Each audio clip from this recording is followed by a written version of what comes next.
आपके जीवन में योगानंद जी कैसे आए? 10 किताबें थे, 9 हो गए, 10वां ऑटोबायोग्राफी ऑफ अ योगी था कि ये किताब जब किसके पास आता है ये एक गिफ्ट की तरह आता है। किताब उठाया, पहला 2 पेज पढ़ा, बंद करके रखने का मन किया। मैं बंगाली हूँ तो राइस और मछली हमारा स्टेपल डाइट है। एक दिन मैंने देखा नॉनवेज बंद, मन ही नहीं किया। ऐसा लगा कि मैं राख खा रही हूँ। सेवा के बहुत सटल चीज़ें आप बता रहे हैं, बहुत कम लोग इसके बारे में जानते हैं। हम योगानंदा ट्रस्ट में सेवा प्रेम से करते हैं। इतनी बूढ़ी औरतें इतने बॉइस्ट्रस हो सकते हैं, आप सोच नहीं सकते, क्योंकि उनको लगता है कि अगर मुझे नहीं मिला तो हमारा थॉट प्रोसेस यूजुअली है कि अगर आप दूसरा हाथ है तो हम ऐसे कर रहे हैं। इट इज़ नॉट ऐसे, इट इज़ माँ सामने बैठी है, माने भगवती सामने बैठी हैं, मैं उनको ऑफर कर रही हूँ, मैं दे नहीं रही।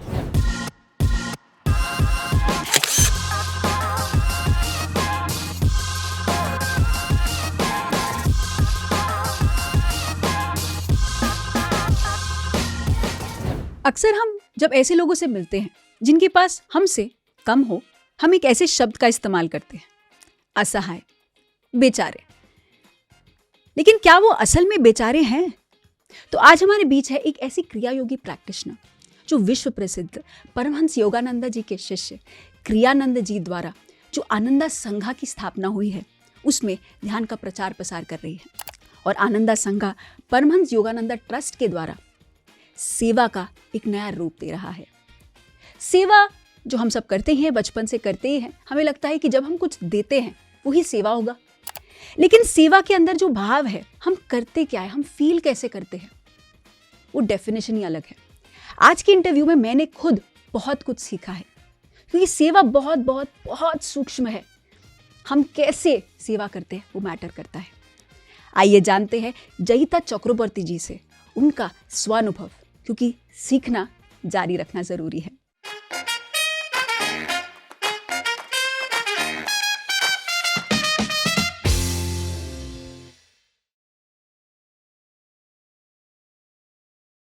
वेलकम जयिता जी। बहुत बहुत धन्यवाद, नमस्कार। स्वागत है स्वानुभव शो में, और आप वृंदावन से आए हैं, तो राधे राधे सबको। राधे राधे सबको। और बहुत काम आप लोग कर रहे हैं, आपकी संस्था कर रही है, आप सब मिलकर कर रहे हैं। बहुत कुछ है जानने के लिए, क्योंकि हम सभी के जीवन में एक गुरु, एक मार्गदर्शक रहे हैं और हैं परमहंस योगानंद जी, और आपके जीवन से शुरुआत करना चाहेंगे। तो आपके जीवन में जो योगानंद जी कैसे आए, क्योंकि हर एक के जीवन में कुछ ना कुछ एक मिरेकल होता है, कुछ ना कुछ एक ट्रिगर पॉइंट होता है, कुछ ना कुछ होता है। तो प्लीज़। उनको आना नहीं था लेकिन वो आए, ठीक है। तो 2012 मैं होटल्स में काम करती थी, हॉस्पिटैलिटी इंडस्ट्री में थी, और 25 साल से काम कर रही थी। अलग अलग देशों में जाके रही, वहाँ होटल्स में काम करा, फिर फाइनली इंडिया वापस आई ऑलमोस्ट 20 साल बाद। तो जब वापस आई तो गुड़गांव में मैं रहने लगी।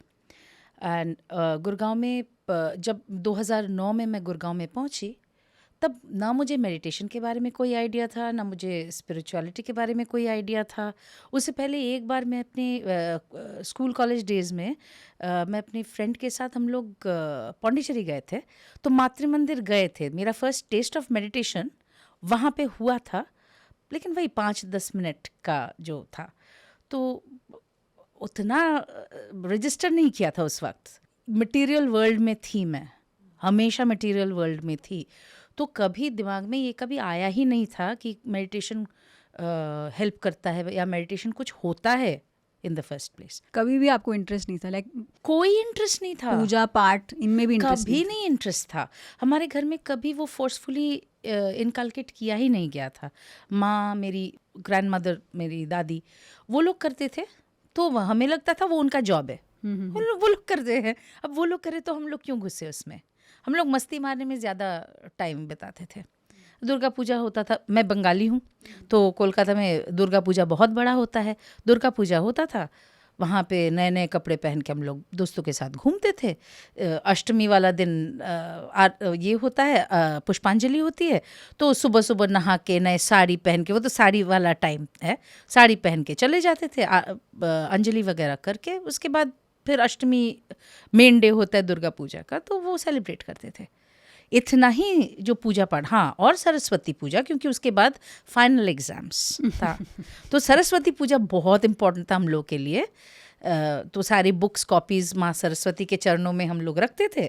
उसके बाद एक दिन वहाँ पे रहता था, अगले दिन वो भसान होता था, उसके बाद फाइनल एग्जाम्स। तो सारा साल तो पढ़ना होता नहीं था। माँ सरस्वती को यही बोलते थे कि बस एक बार इस साल सिर्फ पास करा दो, अगले साल से पक्का पढ़ेंगे, नेक्स्ट ईयर सेम स्टोरी, कोई फ़र्क नहीं है। तो ये इतना ही हमारा रिलीजियसनेस या स्पिरिचुअल इतना ही था, इसके अलावा और नहीं था। तो क्योंकि मैं एकदम कंप्लीट मटेरियल वर्ल्ड में थी, तो कभी भी सोचा भी नहीं था। 2009 में मैं गुड़गांव आई, फिर होटल मैनेजमेंट एक कॉर्पोरेट ऑफिस में काम कर रही थी, जो ऑफिस होटल्स को मैनेज करते हैं। बीच में मैं ब्रीफली कोलकाता वापस गई थी 9 महीने के लिए, फिर वापस आ गई, सेम कंपनी के साथ फिर से काम करना स्टार्ट किया। तो 2012 में थोड़ा खिचमिच हो रहा था अंदर, मुझे ना ऐसा लग रहा था बहुत ज़्यादा नॉइज़ है, बहुत ज़्यादा आवाज़ है, बहुत थोड़ा वो एक्सपीरियंसेस जो हुआ था थ्रू आउट लाइफ तब तक वो अच्छा नहीं था, somehow अच्छा नहीं लग रहा था। तो मुझे शांति चाहिए थी। तो मुझे किसी ने पूछा कि तुम्हें क्या चाहिए, तो मैंने बोला मुझे शांति चाहिए। और मैं खुद उस आंसर से मैं खुद चकित हो गई थी कि ये मेरे दिमाग में कहाँ से आया कि मुझे शांति चाहिए, लेकिन वो चाहिए थी मुझे। ठीक है, तो एक दिन ऑफिस में बैठी थी और डिजिटली मैं ब्रायन वाइस का बुक पढ़ रही थी, मेनी लाइव्स मेनी मास्टर्स। तो वहाँ पे पास्ट लाइफ रिग्रेशन का बात था। तो मुझे याद आया, मैं जब 20-21 साल की थी तो मैं रेकी सीखने गई। तो वहाँ पे जो टीचर थे वो पास्ट लाइफ रिग्रेशन कराते थे, उन्होंने तब क्लास में बोला था। तो ये 2 वर्ड सब क्लिक किया। तो मैंने सोचा कि अच्छा, यहाँ पे इसका मतलब कोई ना कोई होगा, क्योंकि वो बुक बहुत इंटरेस्टिंग था। तो मैंने सोचा कि अच्छा चलो, कोई ना कोई होगा जो ये करता होगा। मुझे ये जानना था कि होता कैसे है। मुझे कराने का कोई शौक़ नहीं था, लेकिन मुझे जानना था प्रोसेस क्या है उसका। क्यूरियोसिटी था आपके अंदर? बहुत क्यूरियोसिटी थी। तो मैं गूगल सर्च करा कि गुड़गांव में कोई क्लिनिकल हिप्नोथेरेपिस्ट है क्या। तो एक लड़की का नाम आया और मैंने उस नंबर पे फ़ोन किया, फ़ोन नहीं उठाया। तो मैंने वेट किया तो कॉल बैक आया और मैंने इनसे बोला कि इन्होंने मुझसे पूछा कि आपको कोई थेरेपी की ज़रूरत है, कोई प्रॉब्लम्स है, कुछ चाहिए इससे। तो मैंने बोला नहीं, मुझे सिर्फ प्रोसेस जानना है बस, और कुछ नहीं। आप कराते कैसे हो? तो उन्होंने बोला कि ठीक है आप आ जाइए। मुझे उनका घर का एड्रेस दिया, बोला कि आप आ जाओ। तो वहाँ जाके फिर अच्छा एनवायरनमेंट था और उन्होंने ट्राई किया समझाने का, मैं समझी भी टू लार्ज एक्सटेंट। तो उस टाइम से इनके साथ, इनका नाम संगीता है, ये मेरी फ्रेंड बन गई। तो इसके मेडिटेशन ग्रुप्स थे, तो इन्होंने मुझे मेडिटेशन के लिए इनवाइट करना स्टार्ट किया। फुल मून मेडिटेशन, अमावस्या के टाइम मेडिटेशन, तो कुछ ना कुछ होता रहता था। और जब मैं ये फर्स्ट मेडिटेशन में जब गई, तब मुझे लगा अरे ये 20 लड़कियां थी वहाँ पे कमरे में, मैं किसी को नहीं जानती थी, किसी को मेरे बारे में कोई इंटरेस्ट नहीं था कि तुम कहाँ से आए हो, तुम्हारे घर में कौन कौन है, तुम क्या करती हो, कोई इंटरेस्ट नहीं था। सिर्फ और सिर्फ वो लोग आनंद के बारे में बात कर रहे थे। सिर्फ और सिर्फ वो लोग स्पिरिचुअलिटी के बारे में बात कर रहे थे, और वो बहुत रिफ्रेशिंग था, बहुत अलग था। हम उस सेक्टर ऑफ लाइफ से आते ही नहीं थे।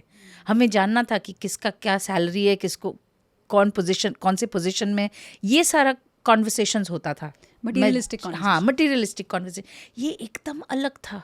और इतना प्रेम, एक दूसरे के लिए इतना प्रेम, मुझे ऐसा नहीं लगा कि उस दिन मैं अजनबियों के बीच बैठी हूँ।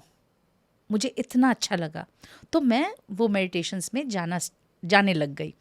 तो वहाँ से पता चला कि संगीता एंजल थेरेपी भी कराती है। तो बाकियों ने बहुत रेकमेंड किया, तो मैं एंजल थेरेपी के लिए गई, पार्ट 1 करा। फिर जब पार्ट 2 था तो एंजल कार्ड्स ख़रीदना था मुझे। तो उसने बोला कि भाई एंजल कार्ड्स ख़रीदने जा रहे हो तुम लोग, तो कुछ बुक्स का रेफरेंस मैं देती हूँ, ये बुक्स भी ले लेना, अच्छे हैं, पढ़ो। तो हमने सारा नाम लिख लिया। फिर उसमें था ऑटोबायोग्राफी ऑफ अ योगी। मैं किताबें पढ़ना बहुत पसंद करती हूँ, लेकिन बायोग्राफी, ऑटोबायोग्राफी, न्यूज़पेपर, मैगज़ीन, ये कुछ तो मैं दूर भागती हूँ हमेशा। तो मैंने बोला संगीता बाकी बुक्स तो ख़रीद लूँगी मैं, लेकिन ये वाला नहीं खरीदूँगी मैं। तो उसने बोला अरे नहीं खरीदो, ये मेरे गुरु ने लिखा है, मैं क्रियाबान हूँ, मैं आनंद संघा से क्रिया किया है मैंने, कोई मतलब नहीं है। मैंने मेरे दिमाग में रजिस्टर ही नहीं किया उसने क्या बोला। तो मैंने बोला कि भाई मुझे माफ़ कर दे, मैं तो नहीं कर सकती, मुझे अच्छा नहीं लगता बायोग्राफीज़ पढ़ना, ऑटोबायोग्राफीज़ पढ़ना, तो मैं नहीं करूँगी, मुझे कोई इंटरेस्ट नहीं है। तो उसने बोला कि ठीक है सोच ले। मैंने बोला हाँ ठीक है। तो जिस दिन मैं ख़रीदने गई बुक स्टोर, मुझे बुक स्टोर्स बहुत पसंद है, मैं घंटों स्पेंड कर सकती हूँ बुक स्टोर में। तो वहाँ गई, इतने सारी किताबें थे, तो मैंने फिर से उसको फ़ोन किया, अच्छा किताबों का नाम बता फिर से। तो उसने नाम बताया, 10 किताबें थे, 9 हो गए, 10वां ऑटोबायोग्राफी ऑफ अ योगी था। उसने बोला जयिता तू पढ़ या ना पढ़, तू खरीद ले बस, और कुछ मत कर, क्योंकि ये किताब जब किसके पास आता है, ये एक गिफ्ट की तरह आता है, ये ठीक है, एक गिफ्ट की तरह आता है। तो मैंने बोला ठीक है चलो ख़रीद लेते हैं, ख़रीदने में क्या है, रहेगा, पढ़ूंगी या नहीं पढ़ूंगी तो मेरा चॉइस है। तो घर जाके मैं बहुत जल्दी जल्दी किताबें पढ़ती हूँ, तो बाकी सारे ख़त्म हो गए, एक ही बाकी था। अब योगानंदा जी का चेहरा मेरी तरफ देखे जा रहा था, तो मैंने सोचा कि ठीक है मैं चालू करती हूँ पढ़ना। किताब उठाया, पहला 2 पेज पढ़ा, बंद करके रखने का मन किया। क्यों? बचपन से कोलकाता से हूँ, तो बचपन से हम लोग के वहाँ पे स्टेट्समैन करके न्यूज़पेपर है, टेलीग्राफ बाद में आया था, लेकिन स्टेट्समैन बहुत पॉपुलर न्यूज़पेपर था। और मेरे फादर इंसिस्ट करते थे कि भाई न्यूज़पेपर पढ़ो, वोकैबुलरी बढ़ेगा। और स्टेट्समैन में जो इंग्लिश रहता था, उससे तो मतलब आपको डिक्शनरी खोल के समझना पड़ेगा कि कहना क्या चाह रहा है बंदा वहाँ पे। तो मुझे बहुत चिढ़ होती थी, तो मैं कभी, इसीलिए शायद मेरा न्यूज़पेपर से अच्छा नहीं लगता था न्यूज़पेपर पढ़ना। तो खोला, इंग्लिश वही। मैंने सोचा भाई मेरे को स्टेट्समैन तो पढ़ना नहीं है, ये किताब भी नहीं पढ़ना है। तो मैंने सोचा कि चलो 2 पेज और पढ़ते हैं। तो जैसे और 2 पेज पढ़ा, वहाँ पे एक एक्सपीरियंस था जहाँ पे श्री योगानंदा जी के पिता भगवती जी, वो अपने जो कॉलीग थे वो लाहिड़ी माशे से मिलने जाना चाह रहे थे, और उन्होंने कहा कि नहीं मैं छुट्टी नहीं दूंगा। तो वो और उनके कॉलीग एक खेत से गुजर रहे थे, जबकि लाहिड़ी माशे ने मटीरियलाइज़ किया वहाँ, बोले कि तुम बहुत ज़्यादा ज़्यादती कर रहे हो तुम अपने कॉलीग पे, उसको जाने दो और तुम भी आ जाओ करके, फिर वो वहाँ से डिसअपियर हो गया। वो मेरा अटेंशन क्लिक किया कि अरे वाह ये तो कुछ और होने वाला है। तो जैसे जैसे आगे मैं ऑटोबायोग्राफी ऑफ अ योगी पढ़ती गई, वहाँ पे जो कहानियाँ योगानंदा जी ने मेंशन किया है, मेरी दादी, योगानंदा जी जिस लोकेलिटी में रहते थे आम्हा स्ट्रीट करके, मेरी दादी भी वहाँ की लड़की है। तो वो हमें बचपन में ये सारे स्टोरीज बोलते थे, उनके घर में कौन कौन संत आते थे, क्या क्या करते थे, एक्सपीरियंसेस उनका क्या होता था। और मुझे ऐसा लगा कि इतना कोरिलेट कर रहा था कि ऐसा लगा कि मैं दादी की ही स्टोरीज सुन रही हूँ। तो अब एक बार स्टार्ट हो गया तो बुक ख़त्म नहीं हो, माने फिर तो उसको पुट डाउन करना कोई मतलब ही नहीं बनता। तो फाइनली पूरा बुक पढ़ा, और मेरा बुक मैंने ख़त्म किया 4 मार्च। योगानंदा जी का महासमाधि है 7 मार्च। तो मैंने संगीता को फ़ोन किया, यहाँ पे कहाँ सेंटर है? तो उसने बोला कि आनंद संघा का सेंटर है। मैंने बोला महासमाधि में कुछ होता है प्रोग्राम? उन्होंने बोला हाँ। तो मैंने कहा कि ठीक है मैं जाऊँगी, आप जाओगे? हाँ उसने बोला कि हाँ, लेकिन मुझे नहीं पता कितना बजे। मैंने बोला कोई बात नहीं। उस दिन मेरा ऑफिस 6 बजे ख़त्म हो गया, फिर 7:30 बजे का प्रोग्राम था। मैं ऑफिस बिल्डिंग के नीचे ही एक फ्लोरिस्ट का दुकान था, तो वहाँ जाके रजनीगंधा स्टिक्स, इतने सुंदर रजनीगंधा स्टिक्स मैंने बहुत कम देखे हैं, इतने सुंदर रजनीगंधा स्टिक्स थे। तो मैंने बोला कि भैया ये बांध दीजिए, मेरे गुरु के लिए है।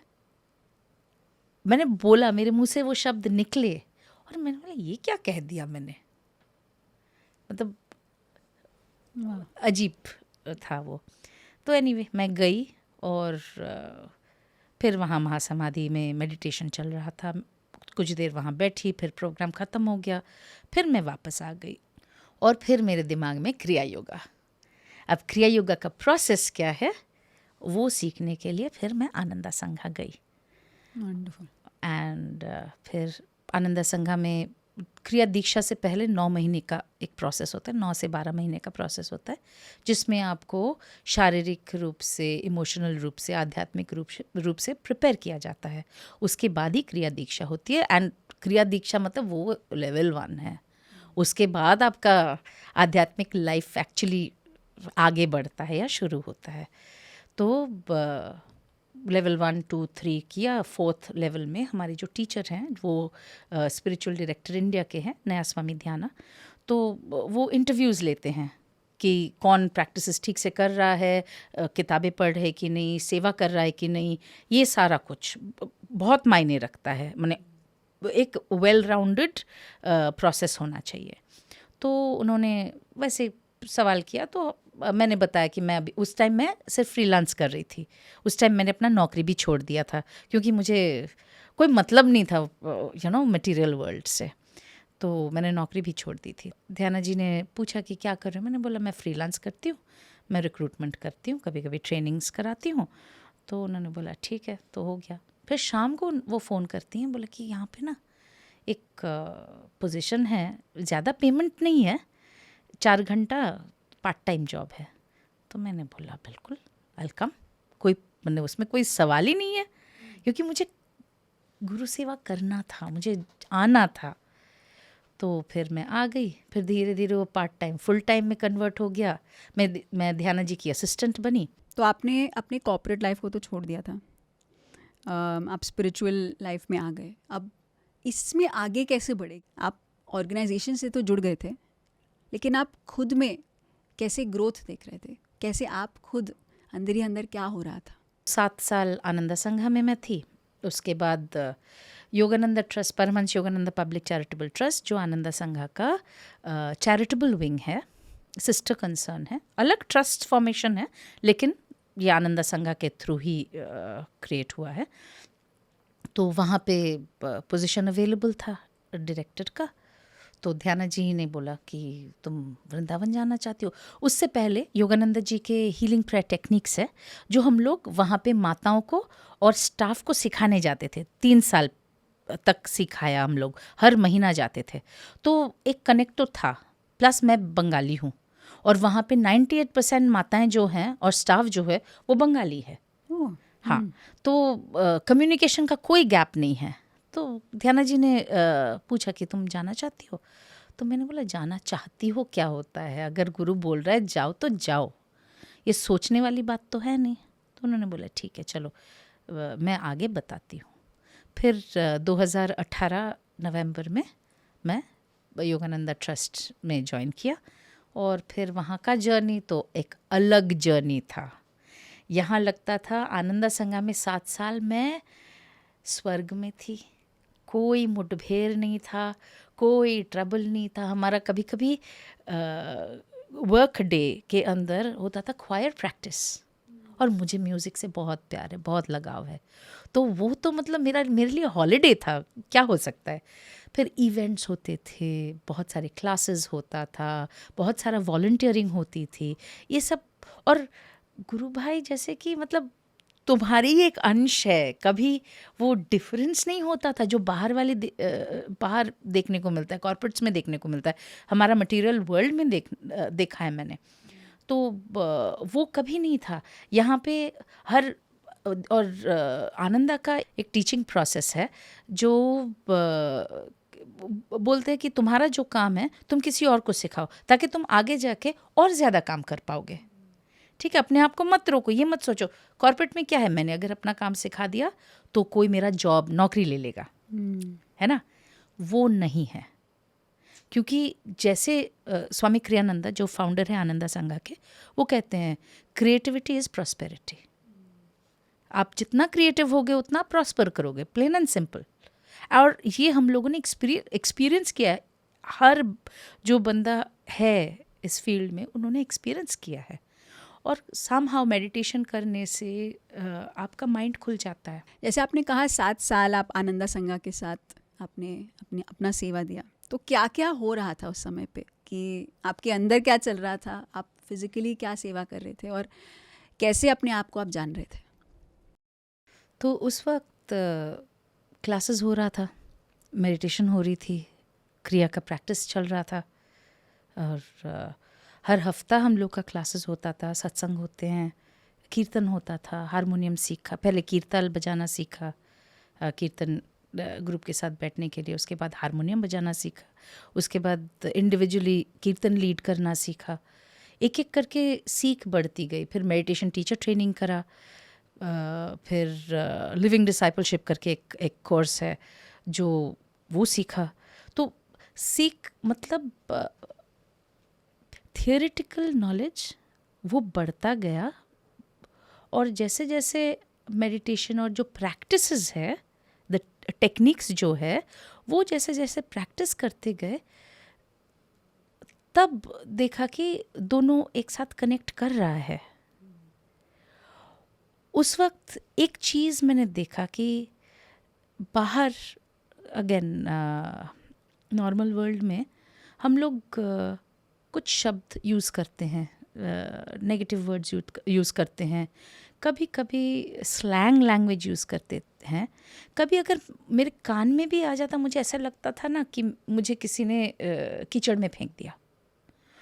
तो वो एक मैंने देखा कि ये एक चेंज आया मुझ में, जो पहले मैं उतना सुनती भी नहीं थी, कि कोई बोल रहा है तो बोल रहा है, क्या फ़र्क पड़ता है मुझे, वो होता था। अब कान में अगर आ जाता था तो मुझे अच्छा नहीं लगता था, वो कितना भी सिंपल स्लैंग हो, अच्छा नहीं लगता था। ये एक चेंज आया।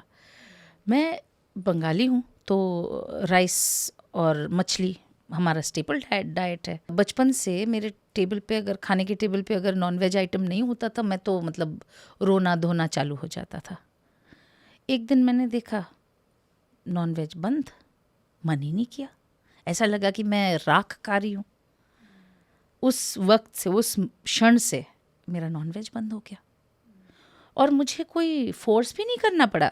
सबसे मज़ेदार बात, जो जो गया वो इतनी आसानी से गया, मुझे कोई फोर्स नहीं करना पड़ा, जिसकी वजह से शायद वो प्रोलॉन्ग्ड है, जिसकी वजह से उसे ऐसा नहीं है कि मैंने अपने आप को रिस्ट्रिक्ट कर दिया तो मुझे वापस जाना है या मन ललचा रहा है, ये बात है ही नहीं, क्योंकि ऑटोमेटिकली वो ड्रॉप ऑफ हो गया।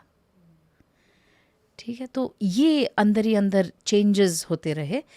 फिर गुस्सा, रोड रेज, तो ऑटो रिक्शा से ट्रैवलिंग था, पहले भी था गुड़गांव में, और ऑटो रिक्शा वाले, दूसरे बाइक वाले अजीब तरीके से गाड़ी चलाते तो हैं ही। मुझे बहुत गुस्सा आता था उस वक्त, मतलब मैं आग बबूला हो जाती थी, वो मेरा मूड सेट ऑफ कर देता था। ठीक है, फिर जैसे जैसे मेडिटेशन करते गए, एक दिन मैं ऑटो रिक्शा से जा रही थी सेंटर, और ऐसे ही सेम सिचुएशन, तो सेम एवरीडे रहता है, वो सिचुएशन हुआ, और मैं हंस रही थी, देखो क्या पागल इंसान है, ये कैसे चला रहा है वो। और उसी वक्त मुझे समझ आया कि अरे वाह, गुस्सा कहाँ गया, वो गुस्सा चला गया। मतलब ये कुछ प्रैक्टिकल चेंजेस जो हुआ है लाइफ में, यस डेफिनेटली, ये सारा कुछ जस्ट ड्रॉप ऑफ होता गया धीरे धीरे। गुस्सा ऑफ कोर्स है, आता भी है, लेकिन अलग तरीके से आता है। और एक चीज़ जो मेरे गुरु का एक कोट है जो मुझे बहुत अच्छा लगता है, वो कहते हैं, when I am not there only love can take my place. मैं जब नहीं हूँ, सिर्फ प्रेम ही मेरी जगह ले सकती है। ठीक है, तो तो ये मुझे बहुत अच्छा लगता है। तो योगानंदा ट्रस्ट में ये हम लोग, ये हमारा मोटो है, ये हमारा टैगलाइन है, only love can take my place.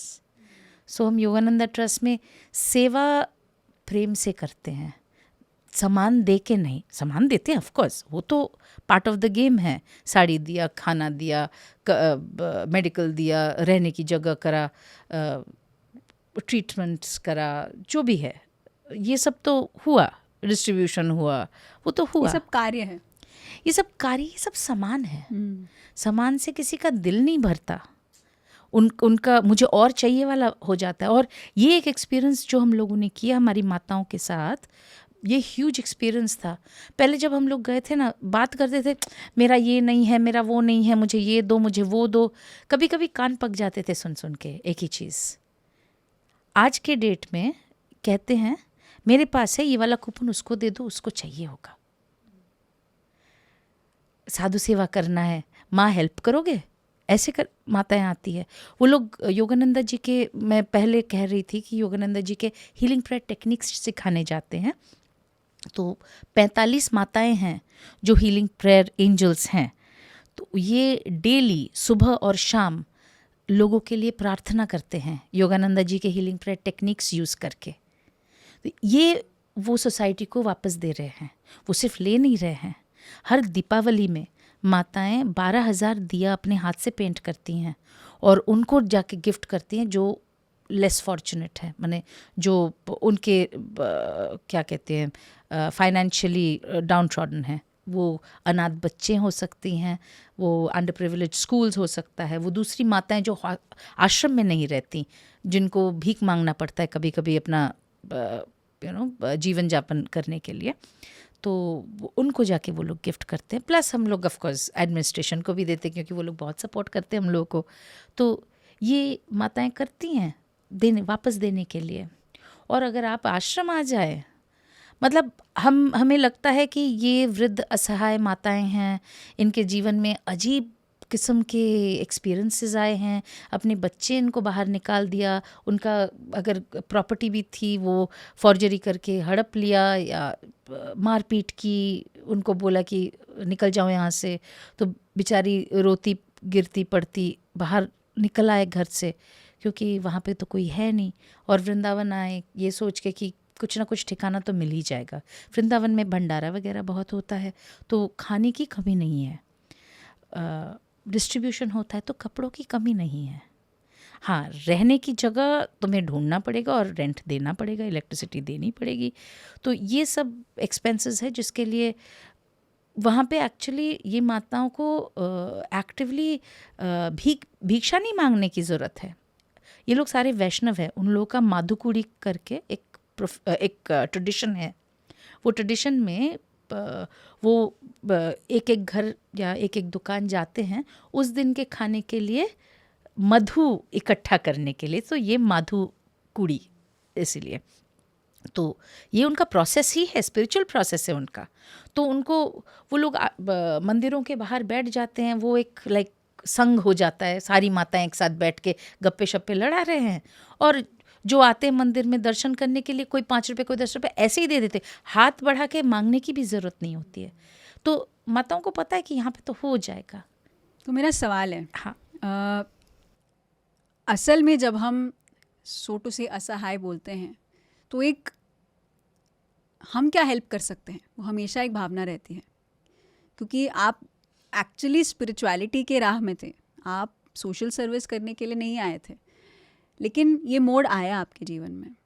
तो क्या आपके अंदर देना, मतलब सेवा देना उसके प्रति और खुद लेना, क्योंकि आपको मांगना पड़ता है, डोनेशंस आपको मांगने पड़ते हैं, मांगना आना चाहिए। तो क्या आपके अंदर क्या चेंजेस आए? बिकॉज मांगना आसान नहीं है। बिल्कुल नहीं है। तो क्या क्या चीज़ें आपने अंदर अपने चेंज किए? तो योगानंदा ट्रस्ट में आने के कुछ साल बाद, इनिशियली नहीं था ये, मैं वर्बली तो बोल सकती थी मैं माताओं के लिए कुछ भी करूँगी, कहीं भी कटोरे लेके चले जाऊँ, मुझे कोई फ़र्क नहीं पड़ेगा। लेकिन फ़र्क पड़ता था। फंड्स तब हमारे जो प्राइम ट्रस्टी हैं, तो मोस्ट फंड्स वो ही देती थी।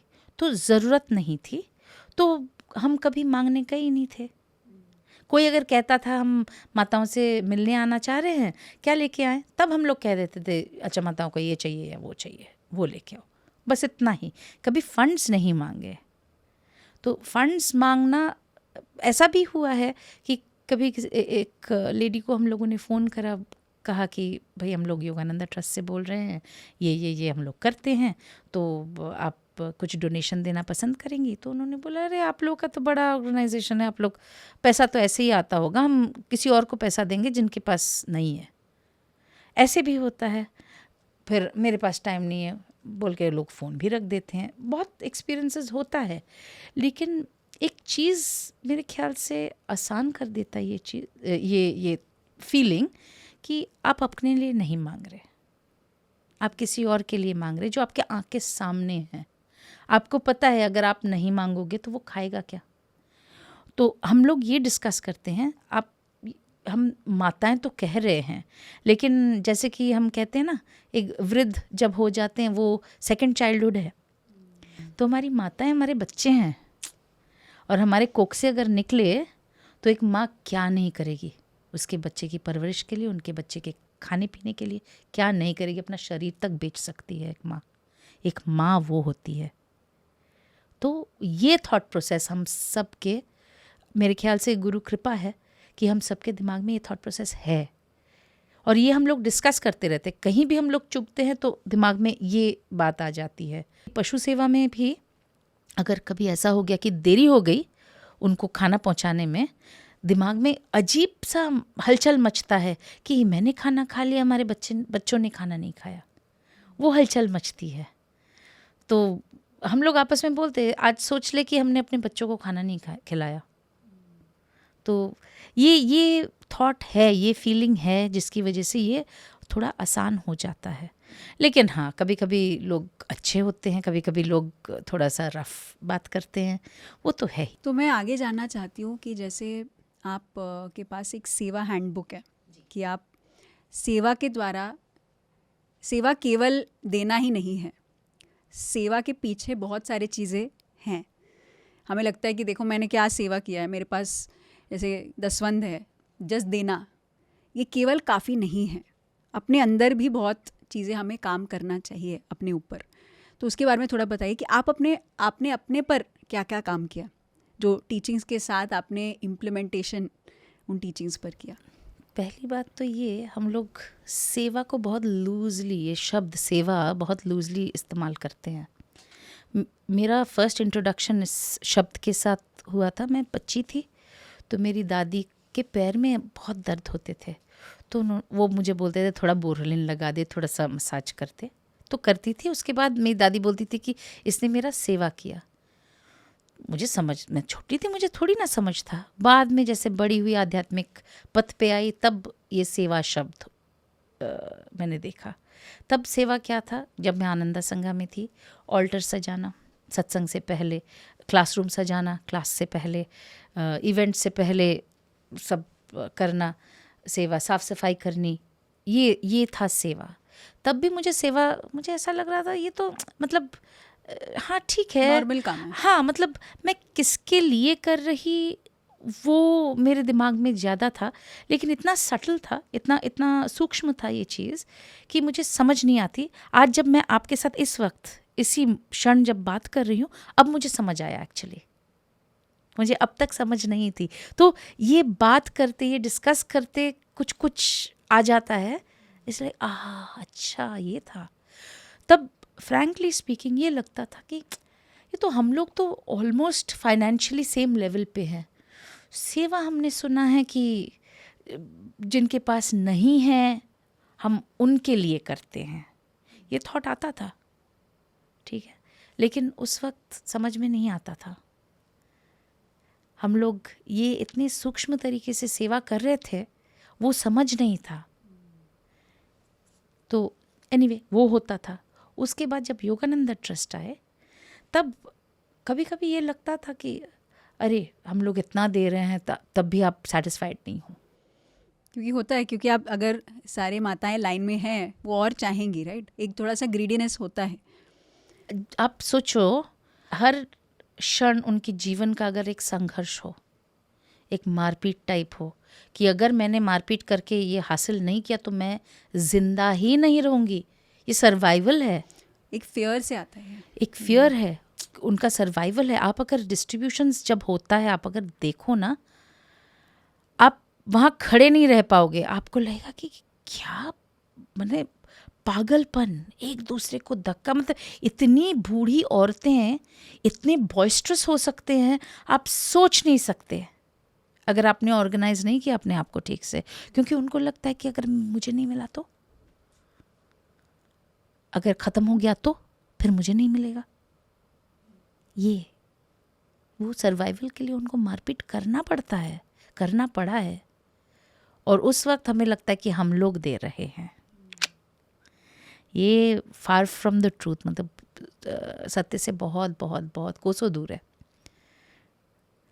वो हमें अलाउ कर रहे हैं कि हम उनके लिए कुछ कर पाएँ, वो भी गुरु कृपा से, क्योंकि गुरु को लगता है कि चलो अब तुम्हारा जो सीख की ये अंश, अब तुम्हें ये अंश पे काम करना है, तो हम लोग करने आए हैं। और ये सारा गुरु कृपा है, भगवान की कृपा है कि हम लोग ये सब कर पा रहे हैं। नहीं तो अपॉर्चुनिटी कितने, आप बताइए ना, कितनों को मिल रहा है ये अपॉर्चुनिटी। लोग हमें लिखते हैं, ईमेल करते हैं, व्हाट्सएप करते हैं कि हमें सेवा करने आना है, वृंदावन आना है, आश्रम में सेवा करने आना है। उनको अपॉर्चुनिटी नहीं मिल रही। कितने लोगों को मिलता है ये अपॉर्चुनिटी है। और इस अपॉर्चुनिटी में मैं अगर ये सोचूं कि अरे मैं तो सेल्फलेस सर्विस दे रही हूँ, मैं सेल्फलेस सेवा कर रही हूँ, मैं दे रही हूँ, तो हमारा थॉट प्रोसेस यूजुअली है कि अगर आप दूसरा हाथ है तो हम ऐसे कर रहे हैं। इट इज़ नॉट ऐसे। इट इज़ माँ सामने बैठी है, माने भगवती सामने बैठी हैं, मैं उनको ऑफर कर रही हूँ, मैं दे नहीं रही। ये थॉट प्रोसेस में फ़र्क आया। ठीक है, पूरी चीज़ बदल जाती है ना, कि आप नज़रिया वो बदल कम गया, है, मैं ज़्यादा हूँ, नज़रिया बदल गया। कहाँ से दे रहा हूँ, एक ईगो सेल्फ आ जाता है, एक तरीके का एक डिफरेंस बना देते हैं। आप अलग है, मैं अलग हूँ। लेकिन जब यही आध्यात्मिक दृष्टिकोण आ जाता है, आप यही जो हम सोशल सर्विस, स्पिरिचुअल सर्विस बन जाता है, जहाँ पे आपको लगता है कि आपके पास कम है, मैं आके आ जाओ, मैं तो आपको दे देता हूँ, ये नहीं है। You looking at another person, एक भगवान के रूप में। तो और क्या सेवा के बहुत सटल चीज़ें आप बता रहे हैं, बहुत कम लोग इसके बारे में जानते हैं। हम लोग डिस्कस ही नहीं करते ना, क्योंकि हमें लगता है सेल्फलेस सर्विस में एक्चुअली हम सेल्फलेस हो रहे हैं। जहाँ पे भी आप शब्द सेल्फ ला चुके, वहाँ पे आप सेल्फ कहाँ खोए। सेल्फलेस सर्विस कौन कह रहा है? सेल्फलेस सर्विस आप कह रहे हो, तो डेफिनेटली सेल्फलेस नहीं है। मैं कितना सेल्फलेस सर्विस करती हूँ, मैं कुछ एक्सपेक्ट ही नहीं करती। फिर बोलो मत ना। हम लोग करेंगे, बोलेंगे, पिक्चर्स लेंगे, सोशल मीडिया पे पोस्ट करेंगे, बहुत कुछ करेंगे कि लोगों को दिखे कि अरे वाह कितना अच्छा काम कर रही है या कर रहा है। हर चीज़ के अंदर एक भाव, वो भाव अगर प्योर नहीं है तो वो भगवान का सेवा नहीं है। बिल्कुल। तो हमारा गुरुजी जो सेवा प्रिंसिपल्स उनका है, तो भगवती को देखना, डिवाइन मदर को देखना, हर इंसान में, हर वस्तु में, हर चीज़ में, और इन माताओं में हम लोग डिवाइन मदर को ही पाते हैं। और ये एक्सपीरियंस है। जब मैं योगानंद ट्रस्ट गई, वृंदावन गई, तो थोड़ा सा टर्मोइल टाइप सिचुएशन था, काफ़ी कुछ चल रहा था। तो सारा दिन ऑफिस में काम करने के बाद शाम को मतलब मन पूरा एकदम जैसे कि किसी ने फ्राई कर दिया हो, ठीक है, तो भेजा फ्राई हो जाता था। उसके बाद हम लोग कहाँ जाते थे, हम लोग माताओं के साथ जाके बैठते थे। कुछ माताएं थे, वो लोग, उनको पता था कि हम लोग शाम को आएंगे, इधर उधर की बातें करके, बड़ा मजा करके। और हम क्या सोच रहे हैं, बेचारी असहाय, बेचारी बूढ़ी औरत, बेचारी घर से निकाल दिया गया, बेचारी, हम बेचारे हैं। क्या हम ऐसा सोच रहे हैं? हम बेचारे हैं, वो बेचारे नहीं हैं। वो तुम्हें जीना सिखा देंगी। ये ऐसी औरतें हैं। प्यार करना किसको कहते हैं, उनसे जाके सीखो, वो प्रेम सिखा देंगी। ऐसी औरतें हैं वहाँ पे। हमें लगता है हम कुछ कर रहे हैं उनके लिए, हम कुछ भी नहीं कर रहे। जो कर रहे हैं वो कर रहे हैं। और वो कौन है? हर माँओं के पीछे वही एक माँ है, भगवती, हमारे गुरु ने कहा है। तो ये आपके योगानंद ट्रस्ट में बहुत लोगों को सिखाना पड़ता है, क्योंकि हम जानते हैं एक्चुअली सेवा करना कैसे है, बहुत लोगों को पता नहीं है। पॉसिबली कुछ एक्स्ट्रा पैसे हो गए या कुछ एक एक्स्ट्रा रोटी बना दिया तो हम समझते हैं कि वो देना ही सेवा है। लेकिन एक्चुअली आप लोग जो सेवा कर रहे हैं और लोगों को अपॉर्चुनिटी दे रहे हैं लोगों को सेवा करने के लिए, क्योंकि मैंने आपकी जो वेबसाइट पर भी गो थ्रू किया तो देखा कि केवल 15 मिनट या 30 मिनट उनके साथ बातचीत करना, बस आपको ये नहीं है कुछ देने से ही नहीं होता। सभी लोग एक दूसरे से सीखते हैं। आप केवल समय बिताओ, वो प्रेम, जो प्रेम की बात की है, तो थोड़े आप एग्जाम्पल्स अगर दे सके कि कैसे किन माताओं के जीवन बदले हैं आपके द्वारा, और आपने पर्सनली आप आई एम श्योर आप सभी से हमारे मिले जीवन होंगे। बदले हैं उनके द्वारा। हाँ, उनके जीवन नहीं बदले, वो तो जैसे हैं वैसे ही हैं। वो तो माँ है, हमेशा माँ ही रहेंगे। जीवन हम लोग के बदले, हम लोग को माँ बनना सिखा दिया, हम लोग को रिस्पॉन्सिबल बनना सिखा दिया, हम लोग को ये सोचना सिखा दिया कि देखिए मेरा अपना फैमिली नहीं है तो केयर फ्री लाइफ है, लेकिन वो रिस्पॉन्सिबिलिटी क्या होता है? एक दिन के लिए डोनेशन लाए तो कल क्या खाएंगी? एक महीने के लिए डोनेशन लाए तो सारा साल क्या खाएंगी? सारा साल के लिए डोनेशन लाए तो पूरा लाइफ क्या खाएंगी? हम तो ये नहीं कह सकते ना ये 4 साल बचेंगी या 10 साल बचेंगी या 50 साल बचेंगी, नहीं कह सकते ना, क्योंकि हम भगवान नहीं हैं। तो तब वो थॉट प्रोसेस जो पहले हम लोगों ने डिस्कस किया कि अपने बच्चे, ये तो बच्चे ही हमारे, क्या हम टॉलरेट कर पाएंगे कि हम अपने बच्चों को खाना नहीं दिया? तो हमें माँ बनना सिखा दिया। तो हमारे यहाँ पे जो माताएं रहती हैं, 3 आश्रम माताओं के लिए है, 1 आश्रम बाबाओं के लिए है। तो माताएं और बाबाएं जो रहते हैं ये 75 प्लस के हैं। फिज़िकली ये लोग इन्फर्म हैं, कुछ पैरालिसिस के रोगी हैं, कुछ कमर टूट गए तो उठ नहीं सकते, पकड़ पकड़ के बाथरूम लेके जाना पड़ता है, बेड रिडन है, डायपर्स चेंज करने पड़ते, बेड साइड केयर देना पड़ता है। ऐसी माताएं और बाबाओं को हम लोगों ने आश्रम में रखा है। बाकी जो हैं 3120 के आसपास वो अलग अलग कम्युनिटीज़ में रहते हैं, वो फिज़िकली एबल है। लेकिन कुछ जो और भी ज़्यादा वृद्ध है 92, 95 या 100 के एज ग्रुप में, वो लोग कोई ना कोई है उनको सपोर्ट देने वाला, और हम लोग होम टू होम जाके रेगुलरली उन लोगों का केयर भी करते हैं। तो अब आश्रम की माताओं में मैं जब नई गई ही थी, ये कॉन्सेप्ट तब भी ना, ये पूरा सेवा कॉन्सेप्ट क्लियर नहीं था। ठीक है, हमें लगता था कि हाँ ठीक है, कर रहे हैं तो कर रहे हैं, हो रहा है। लेकिन ये कॉन्सेप्ट बहुत क्लियर था कि भाई इन लोगों के दिल से क्या बीत रही है, दिल पे क्या बीत रही है, जब घर वाले आते नहीं हैं, पूछते नहीं हैं, कोई भी अपना नहीं है। अपने तो सब है लेकिन दूर है, लेकिन वो लोग कुछ कांटेक्ट नहीं करना चाह रहे। उनको लग रहा है कांटेक्ट करेंगे तो अगर बोलेगी कि मुझे घर लेके चल, तो हम लेके नहीं आ पाएंगे। तो ऐसा ही एक स्टोरी है, ये माता की अंतिम इच्छा। और अंतिम इच्छा क्यों इतना इम्पोर्टेंट होता है, हमें नहीं पता था वो अंतिम इच्छा था। तो ये शांति माँ कान से सुन नहीं सकती थी, वो उनका 90 साल ऑलरेडी हो गया था जब मैं गई। ऊंचा बोलती थी क्योंकि कान से उनको सुनाई नहीं देता था, और बहुत गुस्सा होता था उनको, बहुत गुस्सा आता था। हम लोगों ने तब एक आश्रम से दूसरे आश्रम मूव करे थे, तो शांति माँ की बेटियाँ आई थी उनसे मिलने के लिए। अब शांति माँ बूढ़ी सी, एक डॉर्मेट्री स्टाइल लिविंग कंडीशन है, बहुत रईस फैमिली से हैं, सब कुछ था उनके पास। बेटियाँ कोलकाता में रहते थे, मारवाड़ी फैमिली है, बहुत पैसा है उनके पास। बेटियाँ आए, दामाद आए, लेकिन अब बेटियाँ माँ का हाथ पकड़ पकड़ के रो रहे हैं, और मैं बाहर थी और शांति माँ रो रो के बोल रही है, तेरे भाई के पास 6 लोगों का खाना है, एक बूढ़ी माँ के लिए खाना नहीं है, और फूट फूट के रो रही है। वो दिल को छूता है कि भाई मतलब क्या क्या होता है जो दिल पे बीतती है इन लोगों की।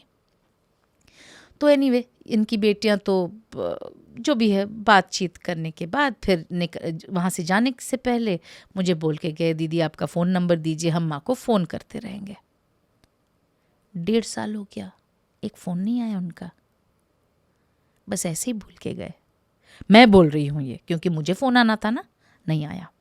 ठीक है, तो अब शांति माँ के गॉल ब्लैडर में स्टोन हुआ, तो बहुत दर्द होता था। तो गॉल ब्लैडर ऑपरेशन कराने के लिए हम लोग जब लेके गए तो उनको ऑपरेशन नहीं कराना था, तो हम लोगों ने समहाउ उनको कन्विंस किया कि नहीं माँ चलो ऑपरेशन। उनको अच्छा लगने लगा आश्रम में रहना, क्योंकि यहाँ पे एक्टिव एजिंग प्रोग्राम होता था जहाँ पे हम लोग गेम्स खेलते थे, ब्रेन जिम होता था, मेडिटेशन करते थे, एनर्जाइजेशन करते थे, कीर्तन करते थे, अलग अलग चीज़ें करते थे। तो उनको बड़ा पसंद आता था और हर चीज़ में वो पार्टिसिपेट ज़रूर करती थी।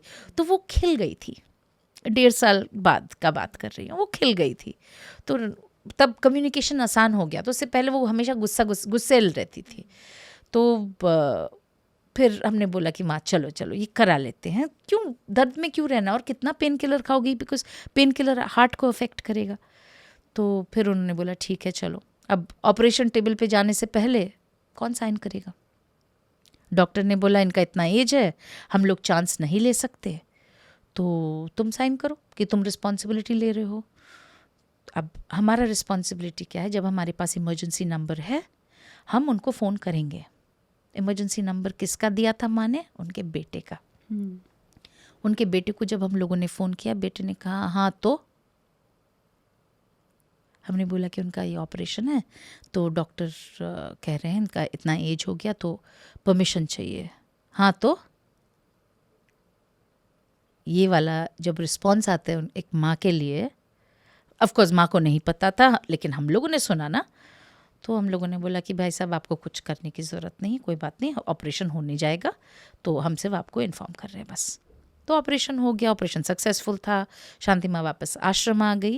लेकिन वो पेट का जो दर्द था वो दर्द नहीं गया।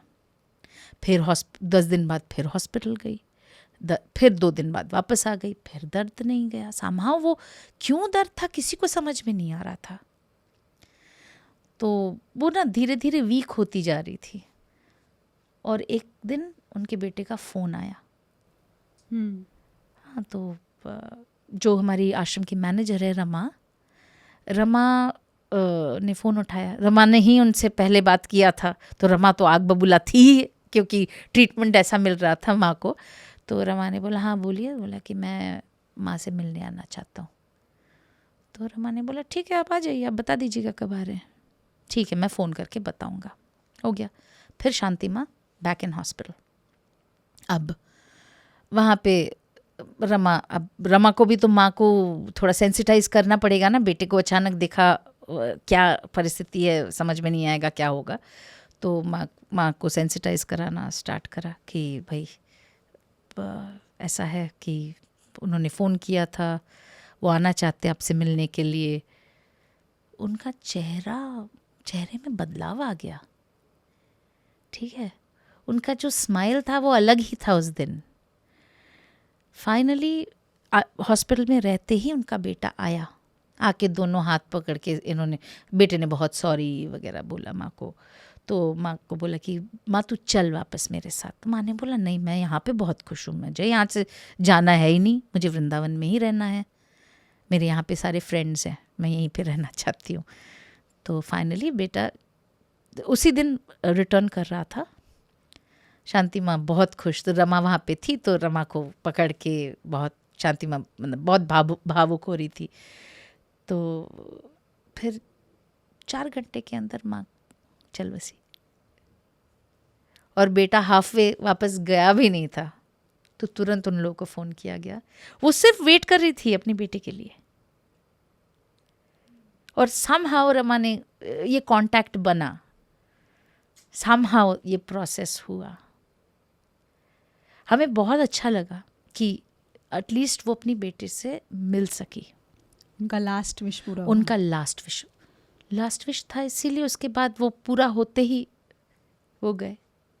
एक स्टोरी हमारे बाबाओं के आश्रम में दुलाल बाबा रहते थे, बहुत तबीयत उनका बहुत ख़राब होता था, जब वो कम्युनिटी के बाबा थे, लेकिन हमें उन्हें आश्रम लेके आना पड़ा क्योंकि फिर उनकी परिस्थिति ऐसी नहीं थी कि वो खुद एक गिलास पानी उठा के भी पी सके। तो उनको हम लोग आश्रम लेके आके देखभाल करके रखे थे। तो दुलाल बाबा का शुगर बहुत बढ़ गया था, शुगर बहुत लो हो गया था, सॉरी। तो उनको हॉस्पिटल लेके गए। डॉक्टर ने उनको बोला कि भाई, नर्स को बोला इनको चीनी खिलाओ। तो नर्स चीनी लेके आए। दुलाल बाबा ने बोला मुझे चीनी नहीं खाना। नर्स ने बोला, डॉक्टर ने बोला नहीं नहीं मुझे चीनी नहीं खाना, मुझे रसगुल्ला खाना है। ठीक है। तो नर्स मैं हॉस्पिटल छोड़ के कहाँ जाऊँगी रसगुल्ला लाने के लिए। तो हमारे वहाँ पे हॉस्पिटल में हमारा बहुत रोबस्ट स्टाफ है। ओपीडी अटेंडेंट्स हैं, मैंने 11 लोगों का टीम है। ओपीडी अटेंडेंट है, जो माताएं आती हैं उनको डॉक्टर दिखाना, क्योंकि लैंग्वेज बैरियर है, डॉक्टर दिखाना, उनका टेस्ट्स करना, उनको उनकी दवाई समझाना, उनके घर दवाई पहुंचाना। जैसे कि शांति माँ, हम लोग साइन करते हैं उन लोग के फॉर्म पे, हम लोग उनके गार्डियंस हैं, हम लोग उनके बच्चे हैं, तो वो रिस्पॉन्सिबिलिटी लेना। हमारे बेड साइड अटेंडेंट है जो 24/7 केयर करता है। कोई भी हॉस्पिटल में लावारिस किसी को एडमिट नहीं करते, तो बेड साइड अटेंडेंट की ज़रूरत होती, तो हमारे बेड साइड अटेंडेंट ये काम करते हैं। फिर हमारे एम्बुलेंसेस है, हमारे ई रिक्शा है जो माताओं को उनके घर से हॉस्पिटल लेके आते हैं, फिर वापस ड्रॉप करने जाते हैं इमरजेंसी पर्पसेस। लास्ट राइट्स, हम लोग लास्ट राइट्स करते हैं हर माता का, क्योंकि उनके परिवार वाले हैं नहीं, कौन करेगा, कौन कंधा देगा। हमारे जो स्टाफ है वो कंधा दे के लेके जाते हैं। ब्राह्मण पंडित आता है, हर रिचुअल फॉलो किया जाता है, तेरवी की जाती है, साल के अंत में तर्पण किया जाता है श्राद्ध के टाइम। सो हर माता के लिए फिर शांति हवन किया जाता है, सब किया जाता है माताओं के लिए। हम लोग उनके बच्चे, हम लोग नहीं करेंगे तो कौन करेगा, बाहर से एक्सपेक्ट तो नहीं कर सकते कि कोई और आएगा। तो ये हमारे हॉस्पिटल का स्टाफिंग है। तो नर्स गए, हमारे जो हॉस्पिटल सुपरवाइज़र है उससे बात करने की, राजा भैया ऐसे दुलाल बाबा बोले उनको रसगुल्ला चाहिए और ब्रिजवासी का ही रसगुल्ला चाहिए, किसी और दुकान का नहीं चाहिए। तो राजा ने बोला कोई बात नहीं, हम मंगवा देते हैं। तो जल्दी जल्दी वो स्कूटी लेके गया, रसगुल्ला लेके आया, दुलाल बाबा को रसगुल्ला दे दिया। दुलाल बाबा एकदम खुश, तस्वीर वगैरह, we have the picture also, Dulal Baba having rasgulla. राजा ने बोला मुझे पता नहीं क्यों ऐसा लगा कि शायद ये उनका अंतिम इच्छा हो, तो हम लोग क्यों नहीं करें। ये हम लोगों ने सीखा है। एंड एक्चुअली 2 हफ्ते बाद दुलाल बाबा का डेथ भी हो गया, और हम लोग को इस बात की खुशी थी कि चलो हम लोगों ने ये तो कर पाए ना। छोटी चीज़ें हैं, बहुत बड़ी चीज़ नहीं है, बहुत छोटी छोटी चीज़ें हैं, ये इजीली हम कर सकते हैं। और हमारे सेवा के द्वारा, मतलब योगानंदा ट्रस्ट में सेवा के द्वारा हम सबको यही मैसेज पहुंचाना चाहते हैं कि आपको कोई आश्रम या अनाथ आश्रम या बाहर जाके सेवा करने की ज़रूरत नहीं, आप अपने घर में कर सकते हो। आप, कोई पति अपनी पत्नी का सेवा कर सकता है, कोई पत्नी अपनी पति का सेवा कर सकती है। हमारा एक गुरु भाई है, उसको जब उसने क्रिया स्टार्ट किया था, उसका बहुत ज़्यादा पेन होता था, माइग्रेन्स होते थे, और MRIs करा लिया, डॉक्टर्स को दिखा लिया, कभी कोई उसका रिलीफ नहीं आया था। ठीक है, सालों साल, कुछ साल तक। तो एक दिन वो क्लास के लिए आया, और उसको देख के मैंने उसको बोला कि तेरा चेहरा ठीक नहीं लग रहा। बोला कि मत पूछ यार, सारी रात मैं सो नहीं पाया। तो मैंने बोला कि फिर दिन के टाइम भी थोड़ा रेस्ट नहीं किया। नहीं, उसकी बेटी को उसको नहलवाना था, बेटी छोटी थी, तो घर का वो सारा रिस्पॉन्सिबिलिटी संभालता था, वो सिचुएशन लेके भी। तो मैंने बोला कि क्यों, उसकी बीवी का नाम लेके, कि वो नहलवा नहीं सकती थी। बोला कि नहीं यार, मैं तो डिवाइन मदर का सेवा कर रहा था, मुझे उस वक्त फीलिंग ही नहीं हुआ कि हेडेक हो रहा है। तो ये जो मनोभाव है, ये आना चाहिए।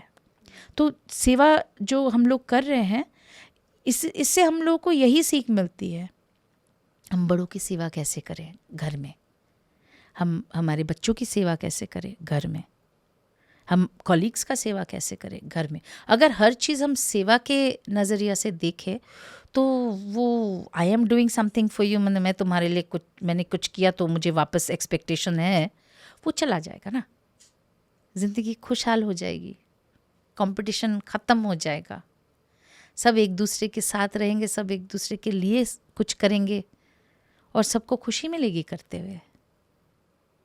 यही हम लोग ये थॉट प्रोसेस लाना चाह रहे हैं सेवा के द्वारा। अनुभव ही ज्ञान है। आपके अनुभव के द्वारा खुद तो आप बदल ही रहे हैं, आप हज़ारों की ज़िंदगी, हज़ारों लोगों की ज़िंदगी बदल रहे हैं।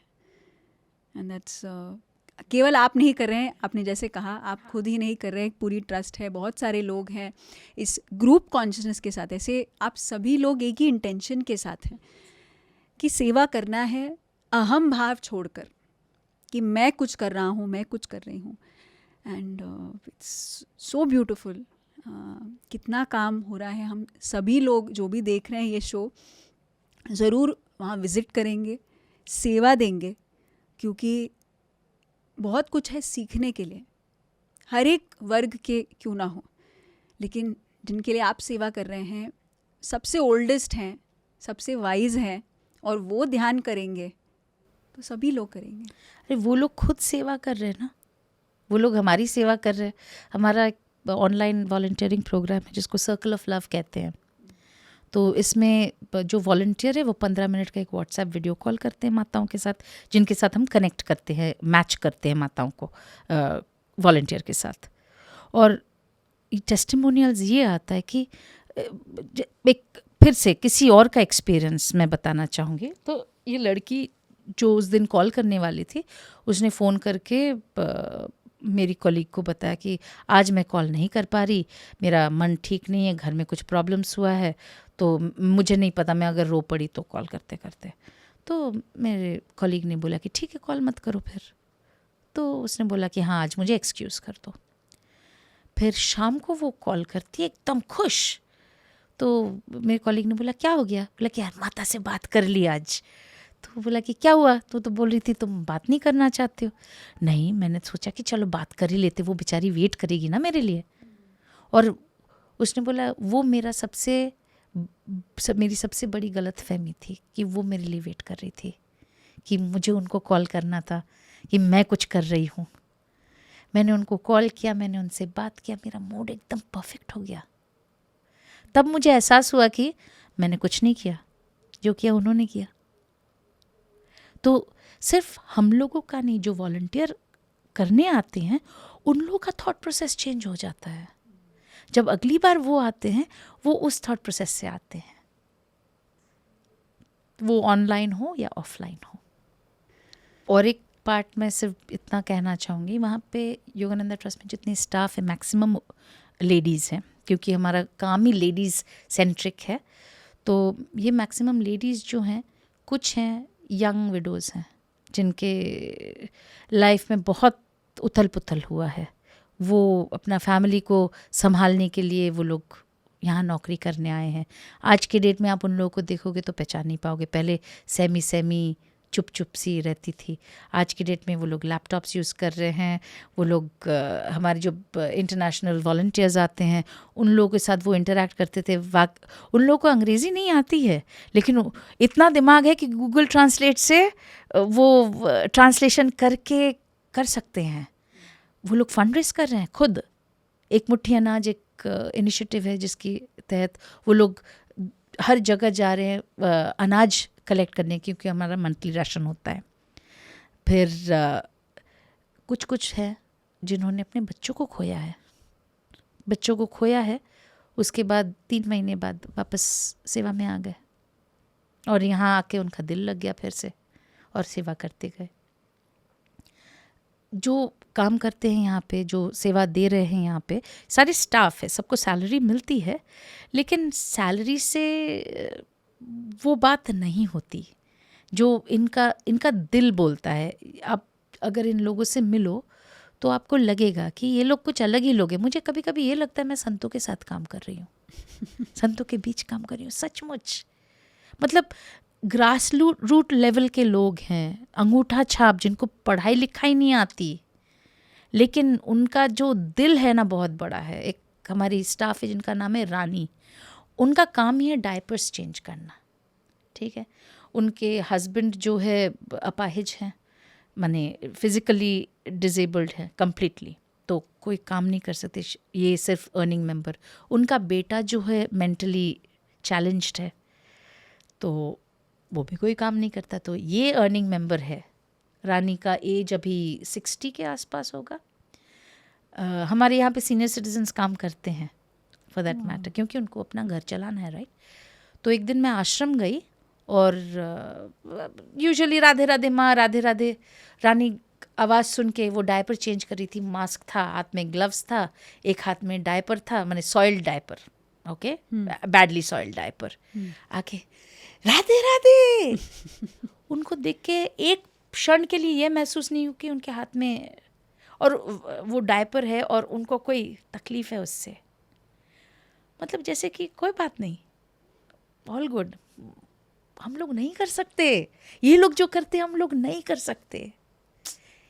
ये उनके साथ रह रह के मुझे सीख मिली है। हम लोग इतना अपने ही प्रॉब्लम्स में फंस जाते, घुस जाते हैं। इन लोगों को देखो यार, अपने बच्चे को खोना आसान नहीं है।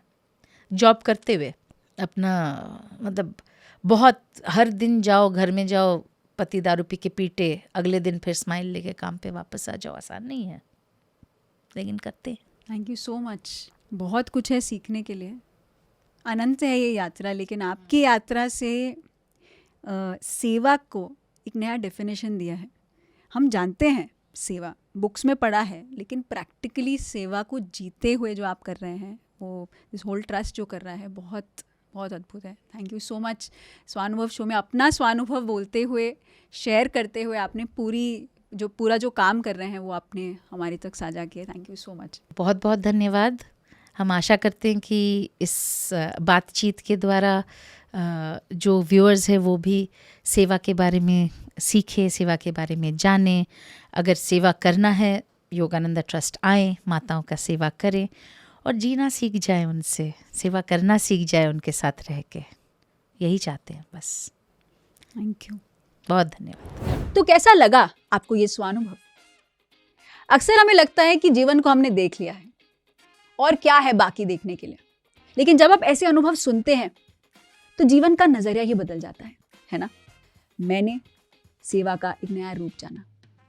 सेवा केवल देना नहीं, एटीट्यूड जो है देने के समय वो मैटर करता है।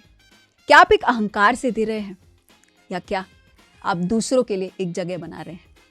चॉइस हमेशा हमारे हाथ में है, तो आप क्या चूज करेंगे? तो ये था जयिता चक्रवर्ती जी का स्वानुभव, और हम फिर मिलेंगे अगले एपिसोड में एक नए अनुभव के साथ। हर एक अनुभव बदलता है हमारा जीवन। हम फिर मिलेंगे अगले एपिसोड में एक नए अनुभव के साथ। अगर आप हमें टीवी पर देख रहे हैं तो YouTube पे सब्सक्राइब करना ना भूलें और देखते रहिए PMC हिंदी चैनल।